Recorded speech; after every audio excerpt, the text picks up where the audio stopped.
thanks to the fans that stuck with us through 115 minutes tonight. Obviously, incredibly disappointed again.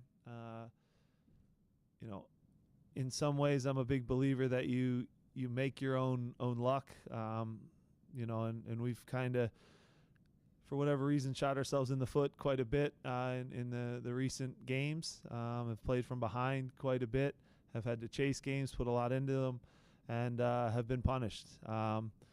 Again, uncharacteristic goals going against us, but we have to stick together as a group, find a way to tighten things up. It's not for a lack of chance creation and goals scored, but it is inexcusable to concede 3 at home. We should never do that. You look at the first goal, I will say they threw the ball in about 15 yards from where it went out of bounds, but still we have enough guys in the box to get that cleared. Again, concede right before halftime on a play where we basically just pass the ball directly to the other team, to the opponent, and make it hard on ourselves. And then get in at halftime where I still think we played some good soccer in the first half, and now come out and start the second half flat, which we can't do. So at 3-1, obviously we fight like hell to get back in it. We create a lot of chances, have a lot of opportunities, get a PK, and for whatever reason right now everything's kind of not bouncing our way, but we have to turn that around. Starts with me, and I still have full faith in this group. Jimmy, so you always like to say that the team defends as a team, and obviously in a lot of ways it does, but how much of what you've seen in these last 5 winless games comes on your center backs?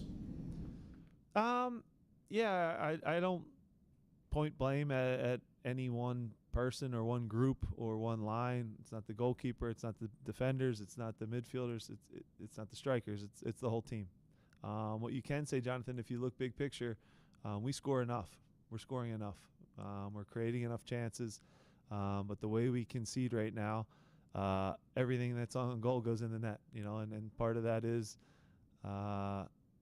sometimes you go through tough spells like this, but we have to change it. We have to find a way to change it.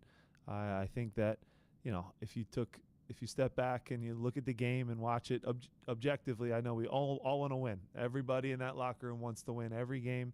The coach wants to win. I know the fans do, so they're not going to like what I might say here. But I actually thought we played pretty well tonight in the absence of your best striker and your goalkeeper. I actually think we did enough,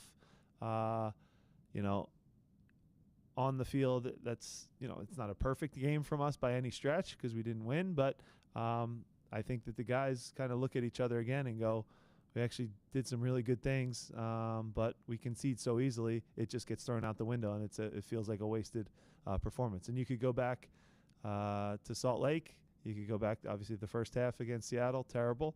Second half, actually some really good things. DC, moments of the game that were really good. And this game, again, moments that are good, but it's useless because we come away with no points. Go back to Joe. Jim, is there something you can point to, obviously without a person or pointing out anybody, but as to why this is? It's the same personnel, same system, same guys. Is there something that you could point to, whether it's a mentality thing that you think is to blame at all? Look, I'm going to analyze it just like you guys, and we'll have different ideas as to why we're conceding so many goals. Number one, it shouldn't happen the way it's happening, especially at home. Look, it's been 5 years since we've had a streak like this, so it hurts. And we've been trying to guard against it for a lot of years. So I don't have the exact answer. I'm not going to point fingers. If you want to point fingers, point them at the coach. I'll take all the blame for it. But I recognize now we have to do better, and we have to do better on the field. So I'm not going to single out any individuals, but I think we also have to get through it together. Any concerns about the group staying together through this difficult patch? Yeah, they know each other, and they know when they play good, and they know what parts of the game are going well and what things we need to improve on. We'll try to eliminate the mistakes, get rid of the self-inflicted errors,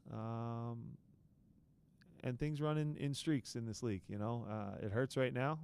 We're on a really bad bad stretch here, but we know we're capable of going on unbeaten streaks already, like we have this year. So we have to turn it around, and we have no time to feel sorry for ourselves because New York City's coming in on Wednesday. You mentioned the attack. Chances are there, goals are there. Is that at least something you could point? The fast start was there tonight. Yeah.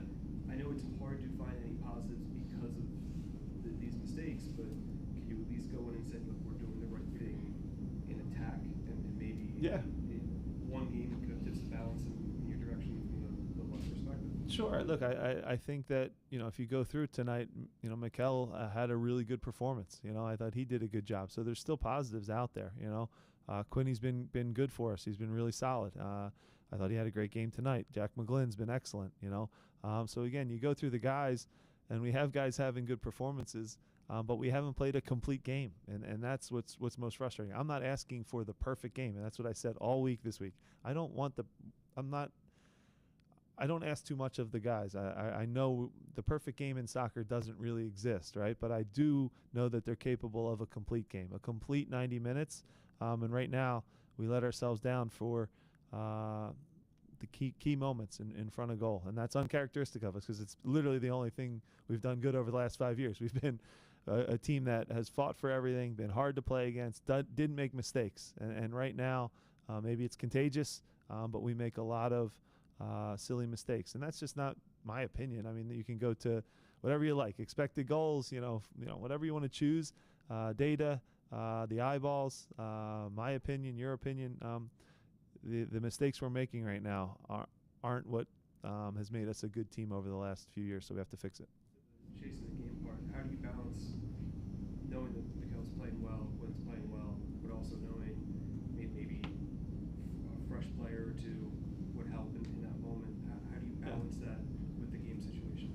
Yeah, look, they were going good, and I thought we had, Orlando a little bit on the ropes. We get the PK, Janssen gets hurt, and then we get, the second PK, and I thought we had some momentum going, so we wanted to leave that group out there. Obviously it's going to be all hands on deck to recover and go again. But we were solely looking at this game, not ahead to the busy schedule that's coming. So we'll have to regroup, recover, and put a group out there to try to get a result against New York City. John, Jim, that's the fourth time, I believe, this season that you guys have played Wagner, Lowe, Iglesias, and Harriel. You mentioned a few weeks ago that you thought that Jacob and Jack were playing well, that they were going back to the old form. What kind of went against Jack Elliott tonight? Yeah, look, I love Jack Elliott. And again, these are hard conversations, right? Because, he's in great form. We also had Damian in good form and Jacob in good form. So, yeah, when you concede as many goals as we have, you're trying to find the right blend, the right timing, the right matchups. It's different with Benteke, versus, Maguire tonight. So we're trying to find the right balance. I talked to them and told them that is a position we can rotate in, and they'd each probably play 2 out of the next 3 games. So Jack's still a guy, trust me, that was in good form and was playing well. Decision went against him tonight, but it was also in mind for him to play and start against New York City. So nothing against Jack at all, just a decision that went against him. To try to flip a positive, Nate Harriel had the assist tonight, won a lot of aerial duels for you guys. How do you analyze his performance in this loss? Yeah, he did a good job. He got in the box, was dangerous. He drew the PK as well at the end. So he was very lively. He's getting better and better. He's a good young player. And that's the thing, guys. You can go through the names, and there's a lot of guys having really good individual seasons. But we need a team performance to get a win. And then all of a sudden, the individual stuff takes care of itself. So, we still have a really strong group. Like I said, we have some guys playing well, but we just have to cut out the mistakes. We're going to do last 2 here in 1, John. Jim, question, you talk about change. Are you possibly looking to put Andrew Rick on Wednesday's Wednesday start? That's a bold move, but no, look, again, we compete at every position. Hopefully Andre gets healthy as well. Oliver's a goalkeeper that's in his first season in MLS. I think he's learning. I think he's done some great things. I think he's done some things where he's just growing and getting better. So, we analyze every position, obviously. So we'll see what the week brings. Jim, it's not to single out Jose per se, but it is the second time in 3 games that he's made a pass that would give away to a goal. Do you worry about, he does so much in a game, 100 things, but do you worry about that becoming a little too much of a trend?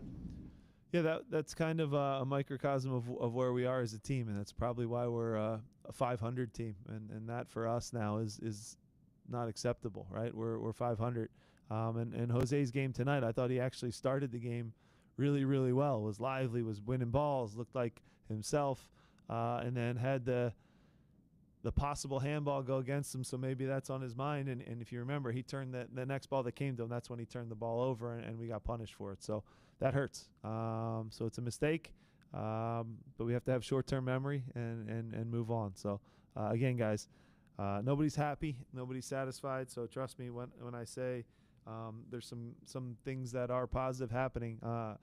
I know points matter a lot more than positivity. That's for sure. So we have to get it fixed. And we have an opportunity on Wednesday against New York City to get 3 points. Thanks, Jim. Thank you.